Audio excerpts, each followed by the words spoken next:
Allahu Akbar, Allahu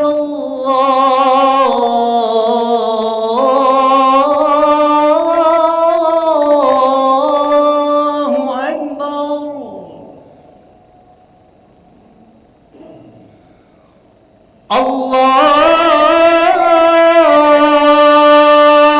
Allahu Akbar,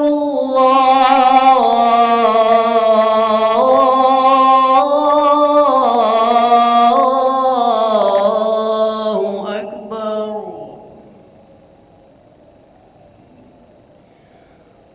Asyhadu an la ilaha illallah.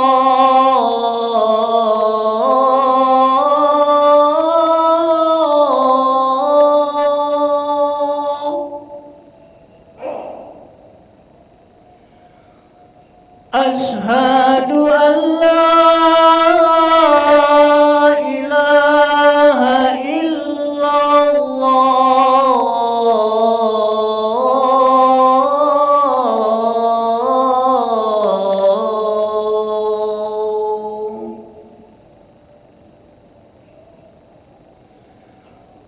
Asyhadu anna Muhammadar Rasulullah.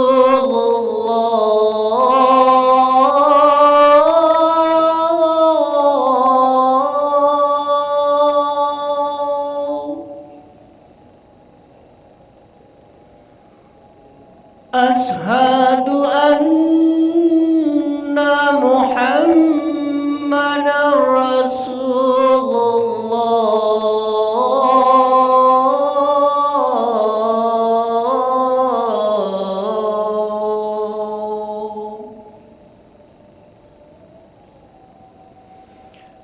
Hayya 'alas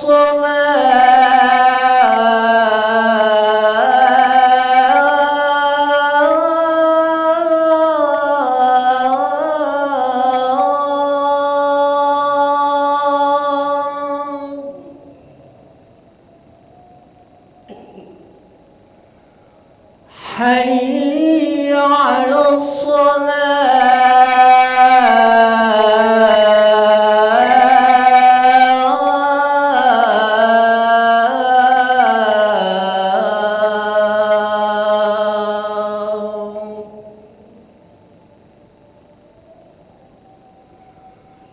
حي على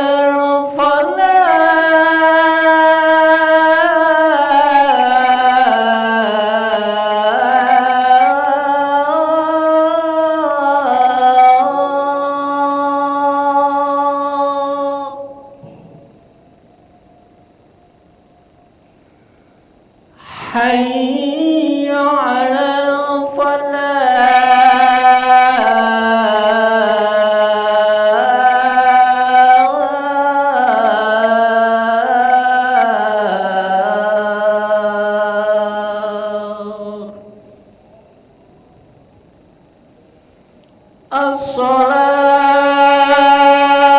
الصلاة خير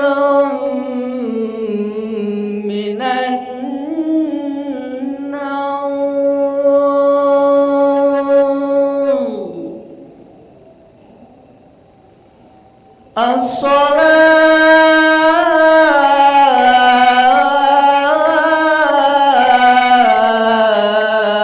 الصلاة خير من النوم.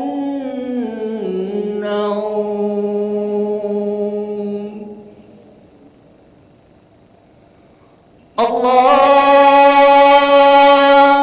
أكبر، الله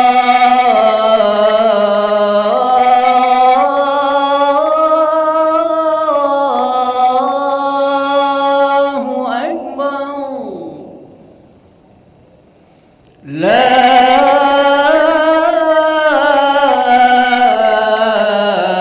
إله إلا الله.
لا إله إلا الله سيدنا محمد رسول الله صلى الله عليه وسلم. استووا فقيموا صفوفكم يرحمني ويرحمكم الله، فإن تصفية الصفوف من تمام الصلاة. نستغفر الله العظيم. صلي فرض صبح ركعتين مستقبل القبلة على الإمام لله تعالى.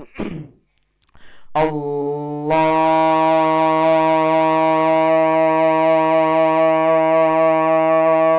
أكبر.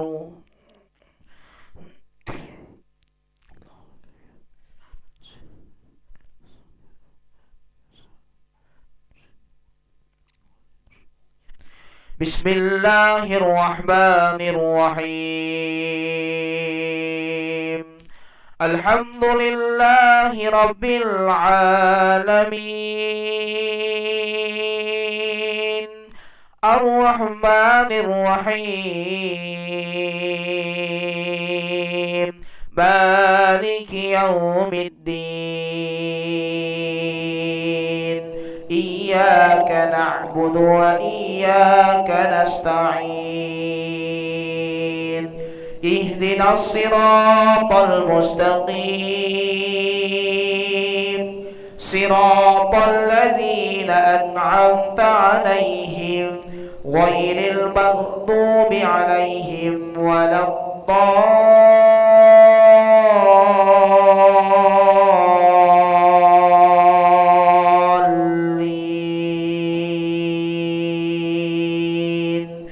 آمين.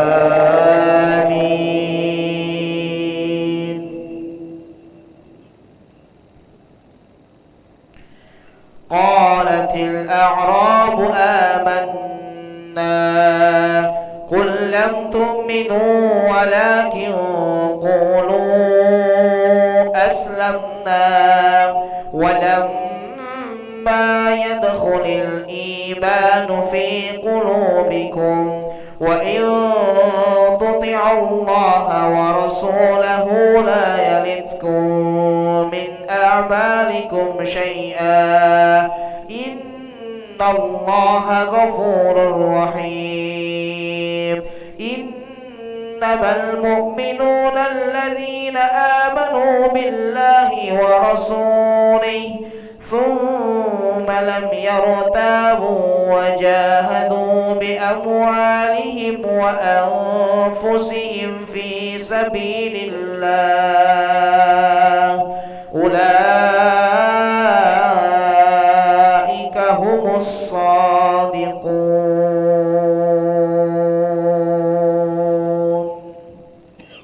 الله أكبر.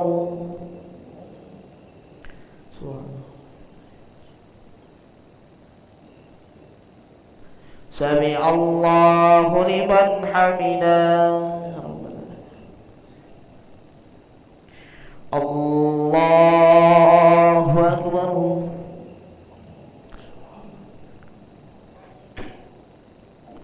الله أكبر.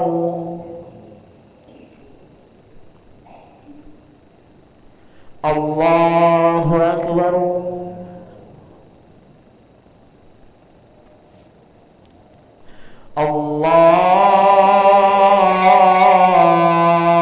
الله أكبر. بسم الله الرحمن الرحيم. الحمد لله رب العالمين، الرحمن الرحيم، مالك يوم الدين. إياك نعبد وإياك نستعين. اهدنا الصراط المستقيم،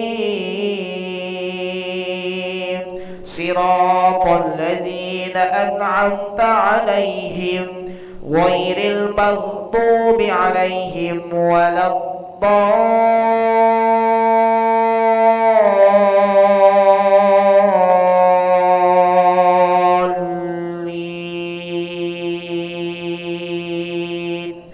آمين.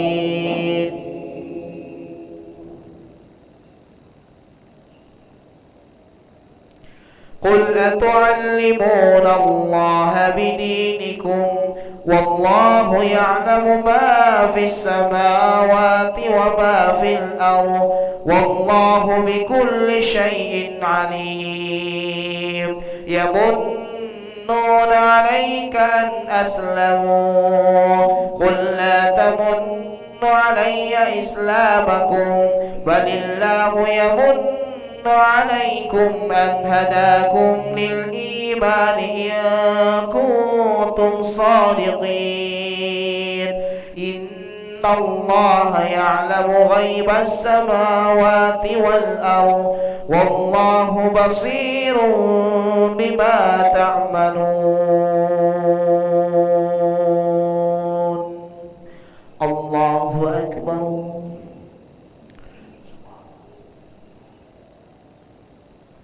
سمع الله لمن حمده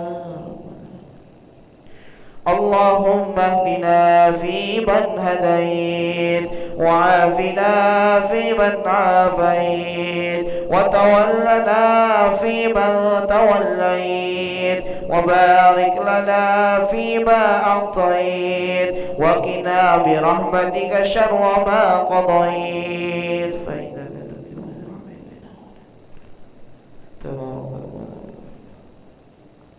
وصلى الله على سيدنا محمد النبي الأمي وعلى آله وصحبه وبارك وسلم الله أكبر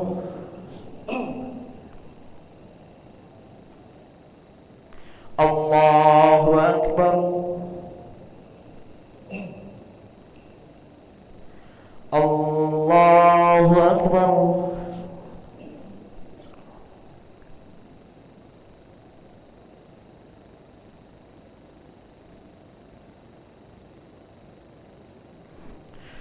الله أكبر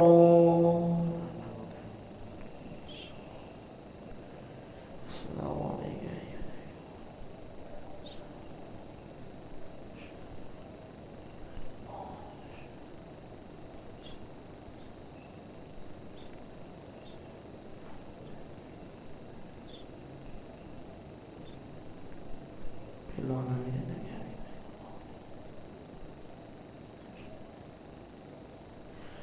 السلام عليكم ورحمة الله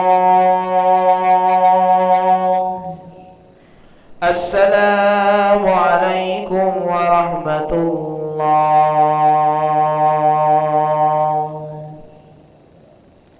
أستغفر الله العظيم الذي لا إله إلا هو الحي القيوم ونتوب إليه أستغفر الله العظيم الذي لا إله إلا هو الحي القيوم ونتوب إليه أستغفر الله العظيم الذي لا إله إلا هو الحي القيوم ونتوب إليه لا إله إلا الله وحده لا شريك له له الملك وله الحمد يحيي ويميت وهو على كل شيء قدير لا إله إلا الله وحده لا شريك له له الملك وله الحمد يحيي ويميت وهو على كل شيء قدير لا إله إلا الله وحده لا شريك له له الملك وله الحمد يحيي ويميت وهو على كل شيء قدير وإليه النشور